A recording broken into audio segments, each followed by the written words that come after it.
Florida Marlins standout second baseman Reggie St. Paul is in trouble again with the law.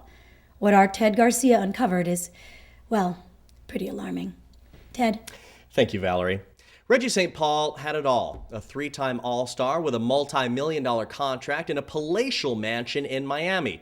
But he also had a taste for gambling, one that led him on a disturbing road that I helped uncover in my 2-week-long investigation. Now, we've got to warn you, some of what you're about to see is not for the faint of heart. It's an all too familiar story. Another superstar athlete involved in a cruel underground activity. In this sad case, one of the worst, baby fighting. This shocking footage, actually shot by one of the baby fighting promoters, is a rare glimpse into a practice that can only be described as really bad. Richard M. Reese wrote the definitive book on baby rearing, Baby Rearing, the definitive book.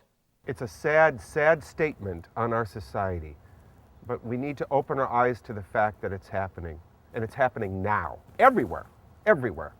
Wherever there are babies, there will be baby fighting.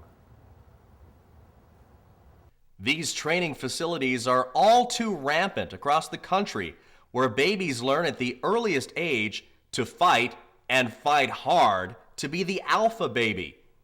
Of course, baby fighting is not a new phenomenon. All the rage in the decadent 1920s, it fell out of favor for many years, until a resurgence among the rich and famous in the 70s. Robert Hedges, who played Juan Epstein on the hit television series Welcome Back, Kotter, remembers. I remember over at on the Welcome Back, Kotter set. All right, we'd have those baby fights right there on the set between shows. And they're gumming each other. I mean, they're tearing the living out of each other, all right? Lou Ferrigno, over next door on the Incredible Hulk set. That man knew how to throw a baby fight.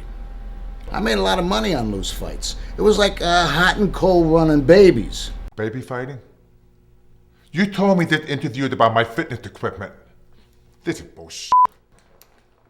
If you don't do it, you're guilty. You want to be guilty? That's what you want to be? You want to be guilty? Okay, good. Get the fuck back out there right now. All right, okay. You know, I don't care what Epstein said. It was no bigger on our set than anywhere else. Besides, it wasn't bad for the babies. It was good for them. You know, made them tough. In fact, one of those babies grew up to be Josh Hartnett. You know, he was the Scarlett Johansson. Of course this is bad for the babies. Babies have notoriously sharp fingernails, and that's why sometimes you see babies with socks on their hands. They're fighters, and they're saving their most vicious scratches for their opponents. And drool. Drool to the eye? Very painful for these babies, especially after they've just eaten a Zwieback or strained peaches. And let's not forget the psychological damage. All the hugs and kisses and blows on the belly won't make these emotional boo-boos go away. And most of the babies that I know deserve better. To get insight into the hidden world of baby fighting, I sat down with one of the kingpins of the industry. Yeah, I mean, it's some good shit. I mean, you know, I can make $70, $80 a night with my stable of babies, minus what I have to pay for diapers and Similac and whatnot. You know, I get that from Costco, so it's really not that bad. As this scourge has come into the public eye, there's been an avalanche of mostly negative press and denunciation by members of Congress. The training of these poor creatures to turn themselves into fighting machines is simply barbaric.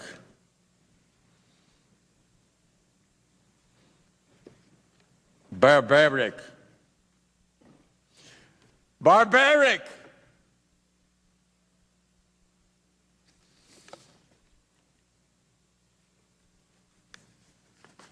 Barbaric. In baby fighting circles, a baby is anything up to 2 years old. And if you got one of those big babies, just short of being a toddler, you got yourself a pretard. And let me tell you something, a pretard is gold. They the Rolls Royce of babies. I mean, You put one of those babies into the octagon, you got a license to print money. Minus what I spend in diapers and wipes and whatnot. Today, an entire division of the LAPD is dedicated to stopping baby fighting. Stop it? You'll never stop it. But every one of these dirtbags we put away means another baby can sleep soundly at night. Although, as a rule, babies don't really sleep soundly at night. That's true. I rode along with Mike and Tom as they went on an undercover raid. I had roast beef last night. Is that 3 nights in a row now? You gotta be careful with that. Yeah, you're right.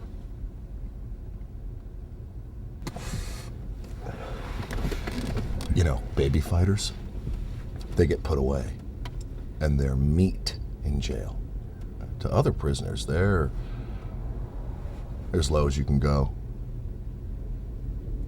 Actually, child molesters are lower. That's right. And people who abuse the elderly. Are they? Yeah, I think that it goes child molesters, and then elderly abusers, and then those idiots that break into parking meters. Break into parking meters? Yeah. I know. I mean, they're not the lowest, but they don't get any respect. You know. Then, baby fighters. I think so, yeah.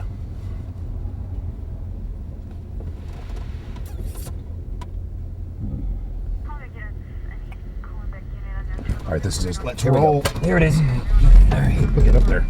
It's up, and it's in. It's supposed to be on. Yeah. All right. It's plugged in. It's the code is always. It's in. Okay. In. Start from there. In. Okay. Where the hell were you guys? He messed up the siren. Is the door locked? No. Okay. Ready? On 3. 1, 2, 3. Oh, we got a pre-Todd here. You okay? I'm all right. What's going on? Freeze, Megan! What? You're under arrest for baby fighting. Baby fighting? Don't play coy with me. Keep your hands where I can see them. We got tipped off this is a training facility. What are you talking about? I'm just watching my son and my nephew while my sister's at jury duty. Baby fighting? It's ridiculous. I mean, does that exist? How could babies fight each other? Hey, Mike! Look what I found next to the toilet. That's a Cheerio. That's baby bait. How do you explain that? It's a Cheerio. What kid? We got her! Go! Run! Wow, that's hard-hitting stuff. A true American tragedy. Thank you, Ted. Well, that's our news. From all of us here at Channel 13, have a pleasant evening.